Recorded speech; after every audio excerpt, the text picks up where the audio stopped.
Hey everyone, Dion Edwards here, real estate agent with Street City Realty. Today I'm here with Kory MacDonald of Mike Holmes Inspections.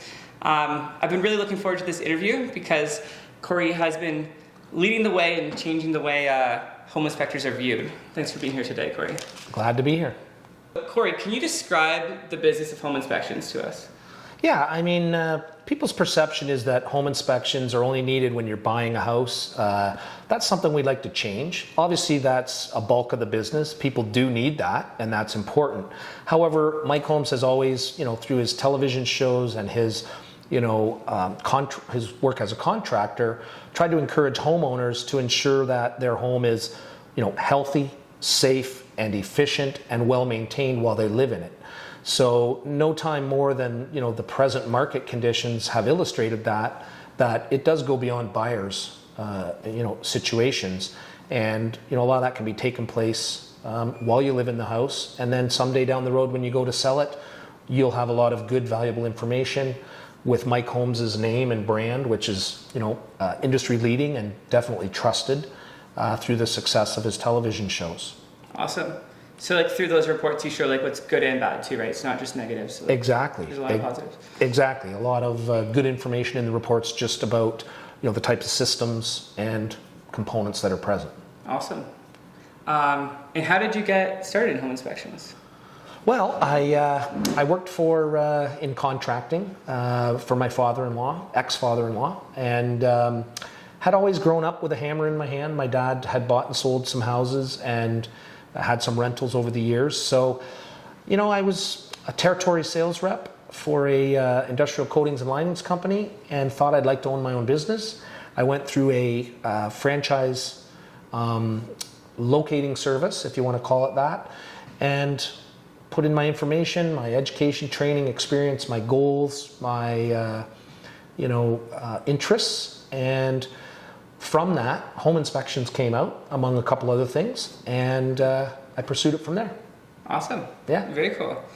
And have you enjoyed that? I have. I really have never looked back. That started in 2007. There was a sort of a steep learning curve. Here in Ontario, we don't have licensing, but good home inspectors all aspire to be licensed one day. We hope that comes. BC and Alberta are. So we've taken a lot of training, a lot of expertise to be generalists across the spectrum of systems and components in the house. So it's been a learning curve, but here I am 12, 13, 14 years later, and I've never looked back. Fair enough. You mentioned that home inspectors aren't licensed in Ontario, but so beyond that, what is something that people don't know about home inspection as a business? Well, I guess I would say, one of the things is that you can hire a home inspector anytime. It kind of touched on that already, but a lot of people perceive it as, you only need a home inspection when you're buying a house. To me, that's kind of the biggest one that I try to encourage people to, look at it before they sell, or as preparing to sell. Mm-hmm. You as a realtor would know that can sometimes really help smooth the process. Preemptively find the issues to solve. Exactly. And why not solve them? Especially, because home inspections aren't just about, structure and electrical and plumbing. It's about the health of the home. Water, moisture, leakage, indoor air quality, potential radon gas, these types of things. So, home inspectors really are the ones that belong to the associations and do this continuing education. Even though there's not licensing, the good ones are easy to identify, where they have certification and training in all of these things. Your house is really the sum of a number of systems that are working, in concert with one another. Yeah. And that's your environment. That's the air you breathe and your environment that you live in. Yeah, and why not protect your biggest investment? It's your largest asset from these people. Absolutely. So what are some odd requests you've received from clients? Oh, that's a good one. I mean, sometimes people will ask you about, tree removal, things like that are kind of outside of our expertise. But, you do learn a lot of things about that. I was asked to inspect a tree house, so that's kind of why I had treehouse in my mind, or trees on my mind. But yeah, often like, is that tree healthy? Is that tree going to die? Things like that, which, struck me as interesting at the time. But, Yeah. And what's the weirdest thing you found in a house then? I mean, lots of crazy stuff related to pests and rodents, bats, things like that. I mean, you find some magazine collections in attics sometimes, dad's old subscription, things like that. Oftentimes what you find in the attic, that's stuff you'd never expect to be stored up there. One time I found shingles. Somebody either had a few shingles left and didn't want to take them to the dump or pay the disposal fees, and somebody had actually disposed of the shingles they ripped off the roof on plywood in the attic. So, crazy things like that are out there. They're rare, they're few and far between, but these things occur. What changes have you noticed in the industry recently? Is there any big changes you've noticed? I guess one of the biggest things I would say is the energy efficiency of homes, the focus on, indoor air quality. Homes are built with so much more energy efficiency in mind from the beginning. Mm-hmm. So, and a lot of homes have been upgraded. So older homes, through energy efficiency grant programs and things have been upgraded, which introduces, a lot of interesting dynamics with fresh air supply versus ventilation, moisture, and exhaust. Can really, the dynamics within the home can change greatly, and things can be occurring within the wall because moisture does migrate and does move through wall systems differently. So, there's a trend towards thermal break, so exterior insulation, where it's not interrupted by wood studs, but if you insulate on the outside of the home, that provides a thermal break and can limit some of that that transfer and inefficiency. So just trends really towards being able to identify and have to be continuously trained and able to advise people on what might be happening in their home. Where do you see home inspections going in the future? And what are things you'd like to see changed? Well, sincerely, I really think home inspections we need to break away from the idea of it being part of a real estate transaction. As it's the first thing that, the first condition that is waived quite often in a seller's marketplace, like we've seen in the last 4 or 5 years, and we are hearing some stories now where, people have been in competing offers, had to waive those conditions. They've moved into the home. They're unhappy because they've paid over list price in some cases, and they're dissatisfied with some of the issues that they're seeing. So to me, there's a better way to do it. There's a way to tie it in with, as I said, energy efficiency, maintaining the home, get these things dealt with before the sale. And people need to look at it not as an expense or something that's going to be creating issues or problems. Do it well before the time that you prepare to sell the house. Think of it as a way of having a much more valuable asset. It's like maintaining your car and touching up the paint and the dents and the scrapes so that it's worth more when you go to sell it. Mm-hmm. We all perceive it that way with our cars.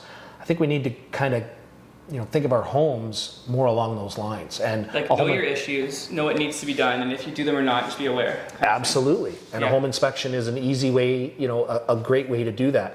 I think it's high time that people get over the fact that they think that, Bob's your uncle just slaps a magnet on the side of his car and becomes a home inspector. Mm-hmm. I mean, Kijiji guys are everywhere. It's true, and I mean there are, in every profession, there are, levels of experience and levels of training. So, to me, that's what I'd really like to see. To answer your question, is there is a bill, in before the government. Okay. To try to proceed with licensing here in Ontario, and we'll see if that can happen. And hopefully, if it does, it will, lead to some examination of where the home inspection really fits. Mm-hmm. There's not much point in having licensed home inspectors in a marketplace where no one's getting one. Yeah, we're skipping them. Yeah. Skipping them. Yeah. something I There's think something to be done with consumers protection, like being required to do it. Absolutely. Home inspection for sure. In British Columbia, the licensing of home inspectors falls under the BC Consumer Protection Act. So to me, that's an obvious fit. Mm-hmm. And it needs to maybe move in the process. So a little more personal here. What motivates you? What drives you? Honestly, what drives me is actually, it's kind of why I went into it in the first place. Being able to help people and play a role at a time when people need expertise and need advice. And maybe it's a stretch, but it is rewarding to me. I feel like I'm helping people when, various people have different understandings of construction and home building, but you can really help them with some of the dynamics I was talking about when you're problem solving. A lot of home inspectors get hired, by homeowners to help them solve problems and issues. So that's very rewarding, but it's also very rewarding when you see a young couple buying their first home or their second home or moving up, and the fun and the excitement and the passion that they have for that new house is always prevalent, but there's a little bit of anxiety when home inspectors get involved and they're looking for that little bit of help and expertise. So when you're able to belay that anxiety for them and put them at ease, it's really rewarding. And I've met so many great people, contractors, realtors, and just young families. That's what's motivating, and it keeps me going. Yeah, that's fair. At least they can enter into their new house knowing some information, good or bad, they know the information. Exactly. You feel good about that. And you know what? It's proven out that you hear from them again.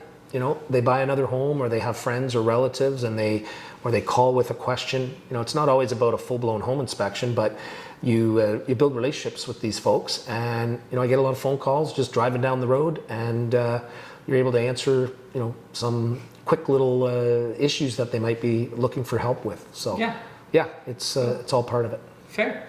And last question, why do you think it's important to shop local? Well, I think COVID's been a great example of this and a great teacher that, the world has, shrunk so much, and you can be on Zoom and be talking to people all over the place. But when it comes right down to it, it's our friends, our family and relatives that we miss the most, our colleagues. None of us were able to see those folks, and so you were left with just the opposite, and I think it hit home with me, I'm sure with many other people, how that really affected local businesses and, our neighbors down the street who you may not have known that they had a business even. And it kind of brings to light to me that, shame on us, right? We need to shut our screens off. We need to check out. We need to forget, connecting sometimes so much with social media and all that type of thing. So shopping local, being at the bank, everything's, those interpersonal relationships, I think we've all learned a lesson here where they were taken from us, how important they are. And shopping local is one of the biggest and simplest. You bump into your neighbors, you bump into your friends, you bump into other, strangers, but you have some interactions and maybe share a joke or something when you're in line. I think a lot of people have missed that for the last year or two. And it's interesting. What I'm taking from what you're saying is almost it's not only shopping local. It's be in community, be present, be with your people. That's what I think. Yeah. I really do. That's a good point. It's not, you may not buy anything, but you're out there and you're about. But yeah, it comes down to simple economics as well. Yeah. Kory, thanks again for taking the time out of your day to sit down with me and tell me more about your business. My pleasure. Awesome. Again, I'm Dion Edwards, real estate agent with Street City Realty. You can get in contact with me from the links below. You can also find the websites that I sponsor below. And Kory, how would you like people to get in contact with you? If you're contemplating anything with your house, having any concerns or issues, think of the house that you live in. Or of course, an upcoming real estate transaction or considering buying a house, or really, we answer a lot of questions just from, consumers calling us. The office will direct those to the local franchisee or whatever. So look us up on the web, MikeHolmesInspections.com. All of our packages are there, and you'll find us through those normal channels. Awesome. Thanks so much.